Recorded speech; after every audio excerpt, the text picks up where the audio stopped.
Bonjour à tous, on se retrouve pour l'épisode 6, donc le grand jour normalement.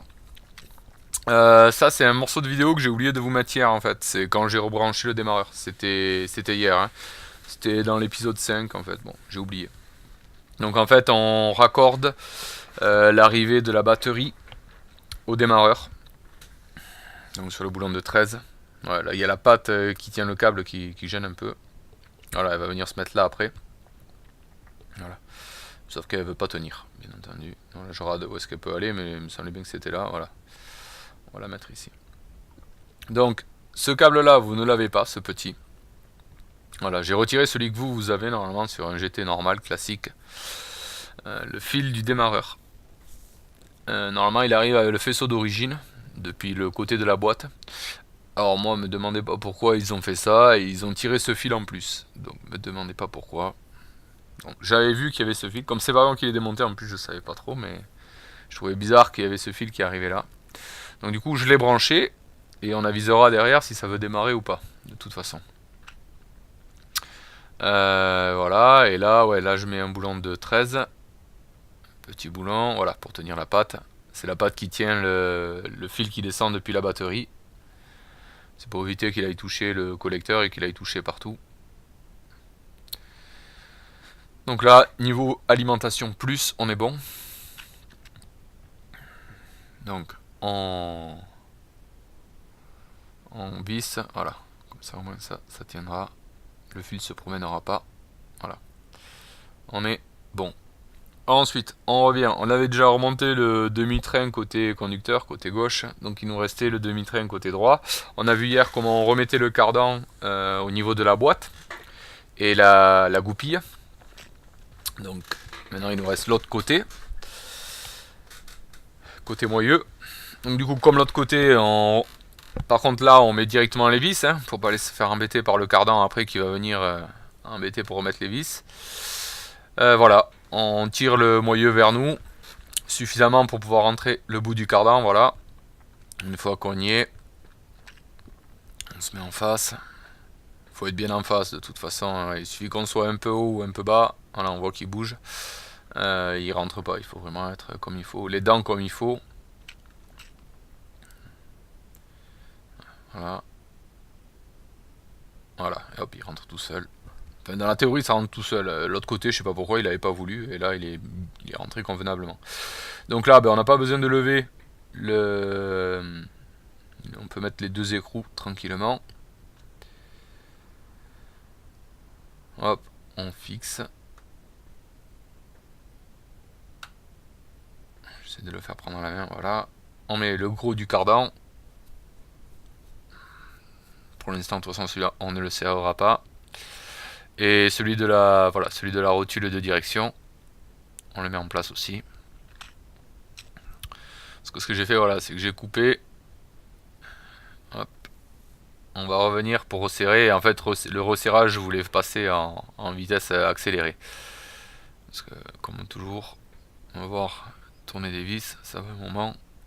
Puis ça fait des vidéos longues pour pas grand chose, quoi. Et puis c'est pour pas que ça vous paraisse longue vous aussi quand vous regardez, quoi. C'est pas une contrainte. Si vous regardez, c'est que ça vous intéresse. Donc on visse nos deux vis de la rotule inférieure. Donc on les serre, ça se serre bien. Hein. Elles sont un peu longues. Hop. Donc celle-là, ça va être pas mal. Voilà. On fait pareil à l'autre.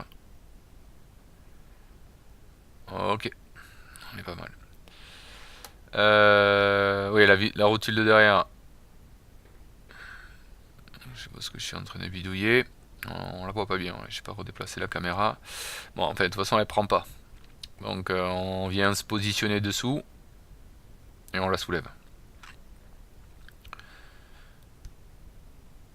Donc on visse, sauf que je crois qu'elle a pris au début et après ben, j'avais l'impression de viser un peu dans le vide. En fait elle vissait plus. Donc du coup ça n'appuyait pas assez. On voit que je visse pendant un moment avant de comprendre que ça va pas. Donc du coup je redonne un petit coup, voilà. Là on force bien dessus. Et là ça fonctionne. De suite. Hein. Quand on fait comme il faut. Mais des fois, il suffit juste de la pousser en contrainte et ça suffit. Là, ça suffit, c'est pas. Donc bref, hop, c'est serré. On redescend le tout, c'est fini pour le cric. En bis, ouais, celui du tyran, là, du berceau. Celle de 13, voilà. Ça fait partie des fixations du berceau. Il y en a 6 en tout. Et c'était la 6ème. Comme ça, on est bon. Hop, c'est serré. C'est fait. Ok. Le levier de vitesse. Donc, comment ça se passe? On a une entretoise qu'on met avec un espèce de caoutchouc qui vient autour. On a la tringle. On met la tringle en place. Alors là, c'est un peu dégueulasse. Parce que c'est graisseux là, ce qu'il y a dans le plastique. On fait descendre la vis et on vient mettre notre boulon dessous avec une rondelle. Hop, et voilà, il ne reste plus qu'à serrer. Et à remettre le caoutchouc qui est plein de graisse. C'est pour ça, c'est pas très très propre. Mais il faut le faire, hein, pas le choix. Hop, j'ai dû aller chercher. Ouais, il faut 2 13 en fait là. Il faut une clé plate en haut et un cliquet en bas. J'ai pas coupé. Bon, j'aurais pu couper un peu. Désolé. Surtout qu'on passe son temps à chercher toujours des outils. Voilà. Bon, a priori, je l'ai trouvé vu que je fais bouger la caméra. Hop, on bloque en haut. On se positionne en bas. Et on serre. Donc, de toute façon, là, on serre sur l'entretoise qu'on a mis au milieu. Pour que ça laisse un espace et que ça bloque pas tout. Voilà. C'est bon. On tire sur le caoutchouc pour refermer le tout. Et pour que tout soit bien graissé. Voilà. Voilà. Alors, on s'en est mis plein les doigts. C'est la fête. Hop, un petit coup à la caméra au passage. Donc voilà, ça c'est bon. Maintenant, la boîte. Donc, comment on remplit une boîte sur, sur une JC, une JB. C'est une boîte Renault, quoi. Donc, on défait le bouchon. Donc là, ben, je vous ai montré le bidon. C'est de la Total, je sais plus, XCE 8, je crois. Ça remplace la RX4. C'est une boîte, c'est une huile spéciale boîte avec autobloquant en fait. C'est une huile Peugeot à la base qui est vendue chez Peugeot. Donc du coup, on utilise une seringue, voilà, qu'on voit. Donc moi, la mienne, elle pompe pas. Elle est plus très étanche, ma seringue.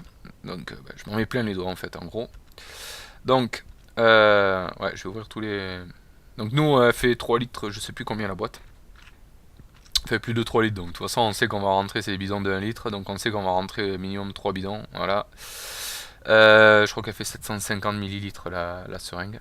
Donc moi la mienne elle est pas étanche, donc quand vous en avez une étanche, ben, vous trempez votre bout dans le bidon et puis vous tirez pour aspirer.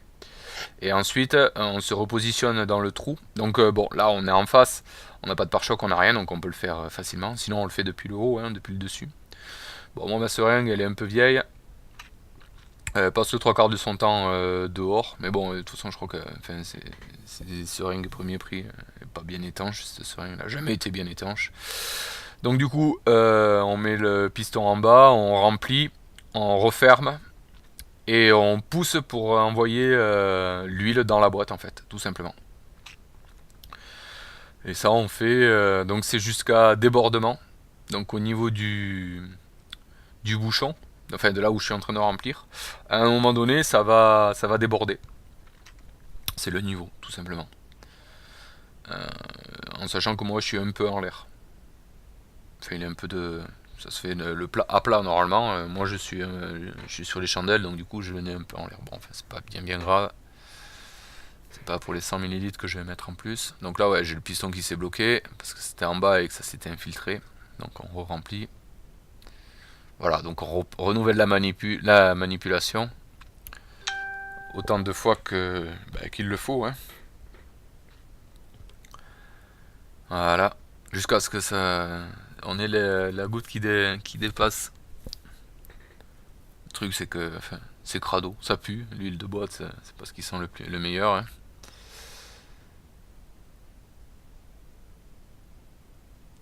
Et on s'en met surtout plein les doigts, quoi. Enfin, moi dans mon cas. Bon, après, toutes les seringues que j'ai utilisées, plus ou moins, ça, c'est plus ou moins l'étage, on s'en met quand même dessus, quoi. Donc bref, donc on continue, je pense qu'on arrive à la fin. Ouais, là j'ai pas rempli à fond, puis je crois que j'ai re-rempli après en me disant ouais, on verra. Puis en fait, il en refallait. Voilà. Il en refaudra une autre derrière. On voit que ça coule un peu partout.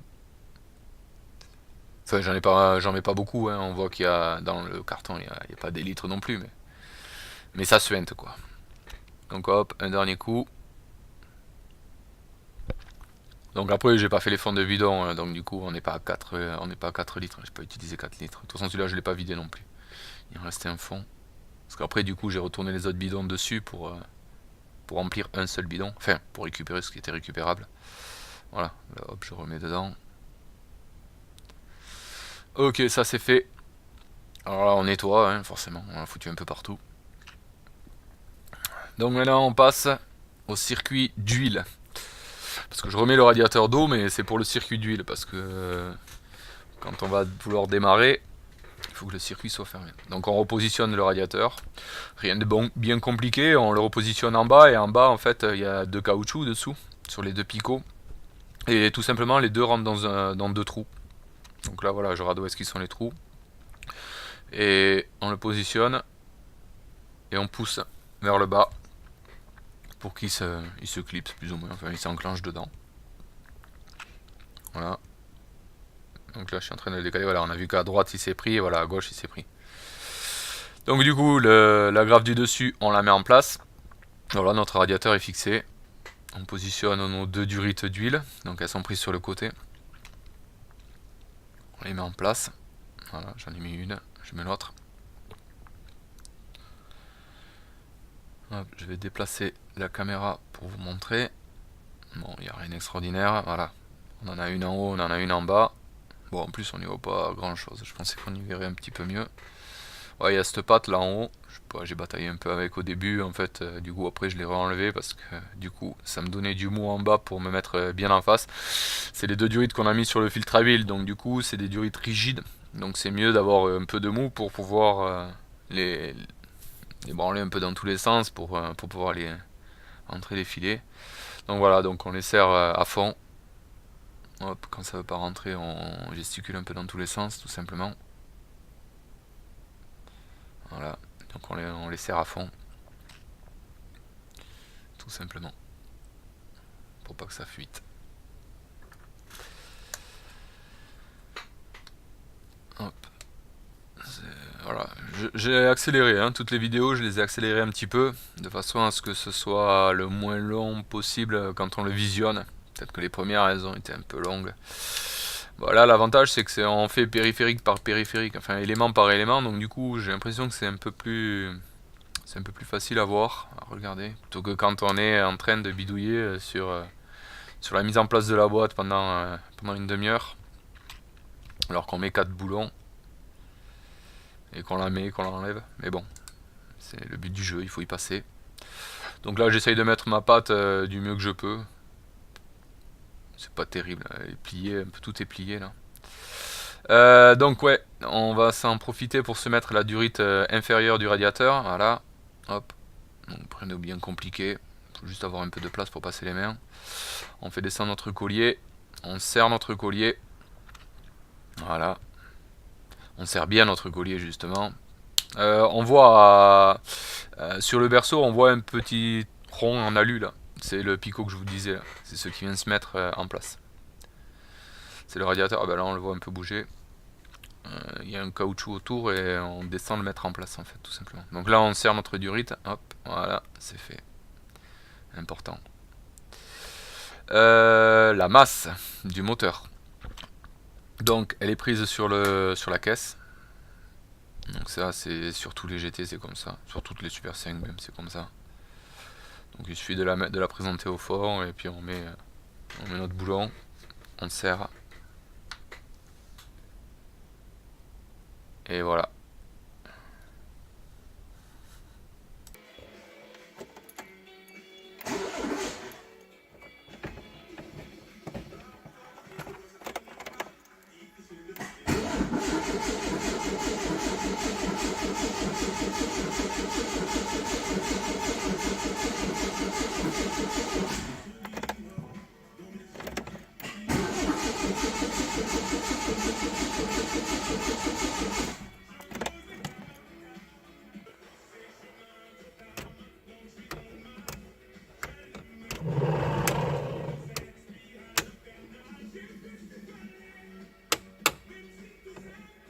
petite vidéo au moment où ça doit démarrer. Donc je l'ai fait mettre en pression d'huile. Je l'ai fait tourner au ralenti. Enfin, je l'ai fait tourner, je l'ai pas au ralenti. En débranchant le fil de l'allumage. Donc là, je l'ai remis. Et forcément, quand j'ai voulu allumer la pompe à essence, pas de pompe à essence. Donc du coup, je sais pas ce qu'il y a une masse qui doit pas être quelque part ou quelque chose. Donc du coup, j'ai fait un montage. Ça c'est le relais de... Ça c'est le relais de la pompe à essence. Oups. Et ça c'est le relais du ventilo. Donc je sais pas, c'est les deux qui marchent pas. Il y a le chauffage qui fonctionne. Il manque des choses au tableau de bord aussi, j'ai pas de voyant. Donc bon, à voir. Donc là ce que je vais faire, c'est que je vais connecter la pompe à essence en direct. Donc j'ai pas de fil ici. Donc j'ai retrouvé un support d'injecteur, enfin une fixation d'injecteur, un clip d'injecteur. Et avec ça, on va s'en servir. Donc ça fonctionne.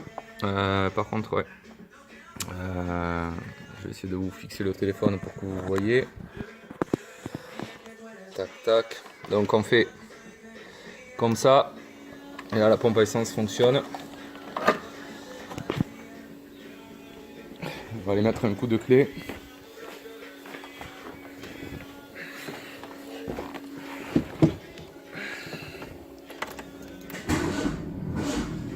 Ah, j'ai la batterie à plat.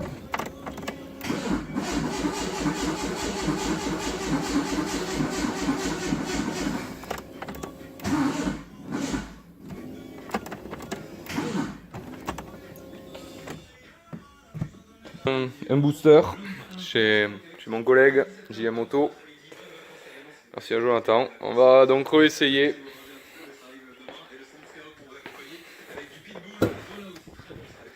Espérant que ce soit mieux. Aïe. Donc on remet le coupe-circuit pour alimenter la pompe. Et on met un coup de démarreur.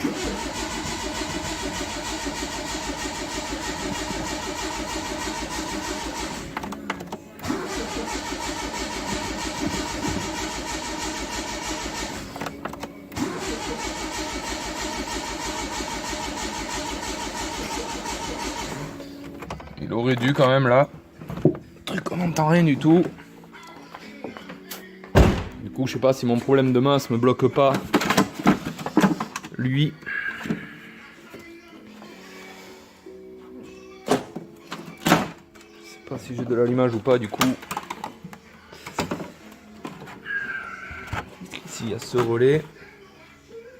Qui est bien là. J'ai rien touché de plus ici. Mettre un peu de nettoyant frein dans l'admission. On va voir si ça claque ou pas.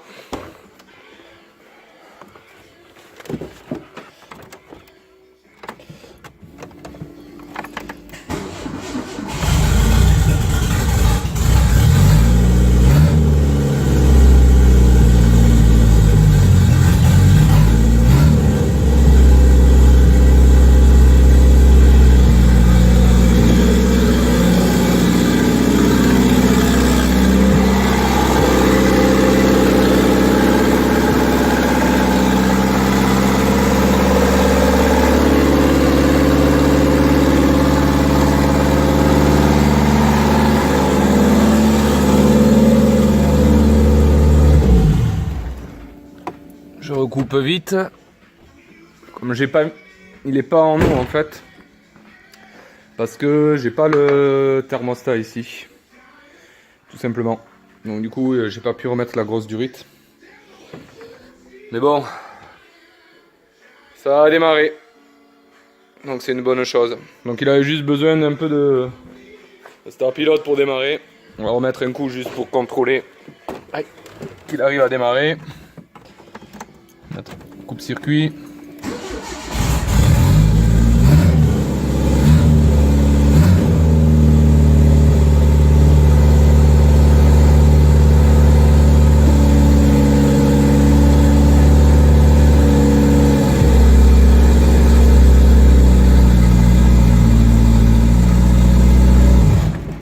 C'est bon. Hop, on coupe le circuit. Il a calé parce que j'avais passé la quatrième et que j'ai freiné en fait, c'était pour vérifier la boîte si c'était bon.